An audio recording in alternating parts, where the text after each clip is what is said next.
ओम तत्सत। ओम श्री परमात्मने नमः। ओम श्री गुरुवे नमः। योग वशिष्ठ। श्री कृष्ण अर्जुन आख्यान का आरंभ। अर्जुन के प्रति भगवान श्री कृष्ण द्वारा आत्मा की नित्यता का प्रतिपादन। श्री वशिष्ठ जी कहते हैं, महाबाहु श्री राम, अब कमल नयन भगवान श्री कृष्ण के द्वारा कहे हुए उस शुभ अनासक्ति योग को तुम सुनो, जिसका अवलंबन करके मनुष्य जीवन मुक्त महामुनि बन जाता है। उस उपदेश को सुनकर महाराज पांडु का पुत्र अर्जुन जीवन मुक्ति रूप सुख से युक्त हुआ अपना जीवन बिताएगा। श्री रामचंद्र जी ने पूछा, ब्रह्मन,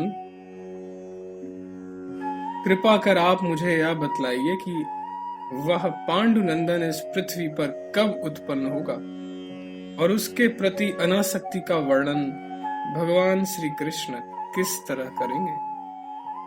श्री वशिष्ठ जी ने कहा, श्री राम, एक समय यह पृथ्वी मृत्युलोक में आए हुए भार स्वरूप पापी प्राणियों से व्याप्त वन गुल्मों से संकीर्ण सी और दीन हो जाएगी।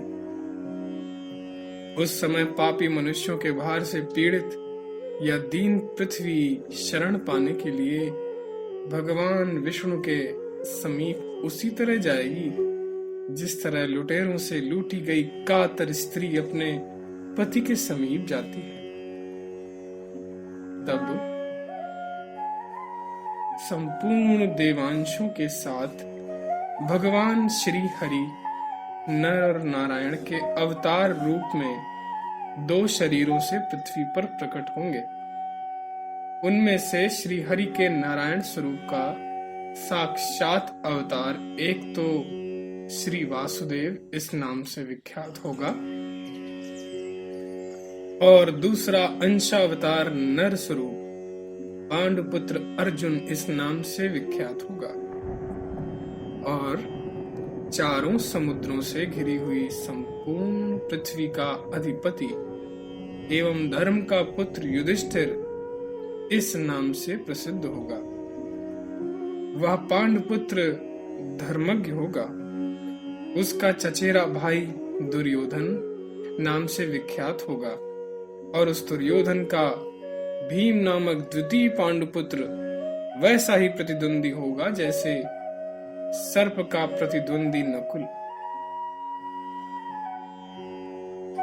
पृथ्वी को अपने अपने अधिकार में करने के लिए परस्पर युद्ध करने में तत्पर उन दोनों की भयंकर 18 अक्षौहिणी सेना कुरुक्षेत्र में होने वाली महाभारत की लड़ाई में इकट्ठी होगी।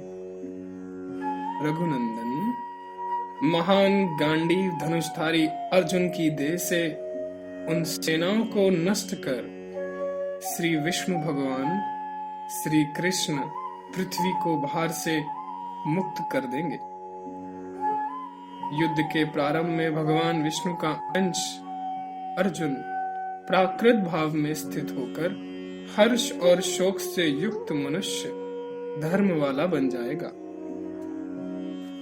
दोनों सेनाओं में पहुंचे हुए और मरने के लिए तैयार अपने बंधुओं को देखकर वह अर्जुन विषाद को प्राप्त हो जाएगा और युद्ध करना अस्वीकार कर देगा। राघव उस समय अर्जुन को उपस्थित कार्य की सिद्धि के लिए श्री विष्णु भगवान अपने ज्ञानमय श्री कृष्ण स्वरूप से इस प्रकार उपदेश देंगे। यह आत्मा किसी काल में भी ना तो जन्मता है और ना मरता ही है, तथा न यह उत्पन्न होकर फिर होने वाला ही है, क्योंकि यह अजन्मा, नित्य, सनातन और पुरातन है। शरीर के मारे जाने पर भी यह नहीं मारा जाता। जो इस आत्मा को मारने वाला समझता है तथा जो इसको मरा मानता है, वे दोनों ही नहीं जानते, क्योंकि यह आत्मा वास्तव में ना तो किसी को मारता है और न किसी के द्वारा मारा जाता है। अनंत एक रूप सत्स्वरूप और आकाश से भी अत्यंत सूक्ष्म प्रभावशाली परम शुद्ध आत्मा का किस तरह क्या नष्ट होता है, अर्थात उसका किसी प्रकार कभी विनाश नहीं होता। अतएव ज्ञान स्वरूप अर्जुन, तुम आदि और मध्य से रहित अनंत एवं अव्यक्त अपने वास्तविक स्वरूप का अवलोकन करो।